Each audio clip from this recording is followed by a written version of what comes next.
What comes to mind when you think of an orchid? You might picture the exotic-looking flowers often used for decoration, but that is just one kind of orchid. In fact, there are around 30,000 different species of orchids. They can be found all over the world in forests, grasslands, swamps, and even in Alaska. In the US and Canada, there are over 200 species of orchids, all with unique patterns and petals. But one thing that all orchids have in common is they need fungi to survive. In the wild, orchids get all their nutrients from fungi found in the environment. Not just any fungi will do though. Orchids only partner with a specific type of fungus, and different types of orchids like different types of fungi.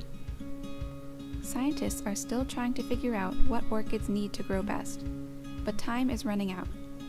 Many orchids are threatened or endangered, including half of the species native to North America. We need to know more about orchids in order to save them, and that is where you come in.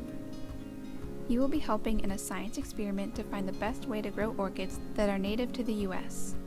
We are trying to answer the question, will these orchids grow best with fungus, or with fertilizer, or with neither? This project isn't like most things you've done in school, because nobody knows what the results will be. In this experiment, there are 3 groups of orchid seedlings growing in cups of soil. The purple group is the fungus treatment, which has fungi in the soil. The blue group is the fertilizer treatment, which has fertilizer in the soil. And the green group is the control treatment, which does not have any fungi or fertilizer. By analyzing the plant's growth and health, scientists can figure out the best way to grow these orchids. Your class will collect data on the orchids in each treatment.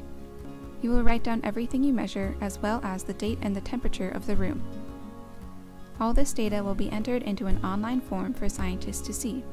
You can also view and analyze the data by making tables and charts, and you can see how your class's data compares to other classes where students are running the same experiment. Remember that this is a real experiment, so it's very important to measure the plants carefully and record data correctly. We need good data to get the right results. Thanks for participating in this experiment and helping to save native orchids.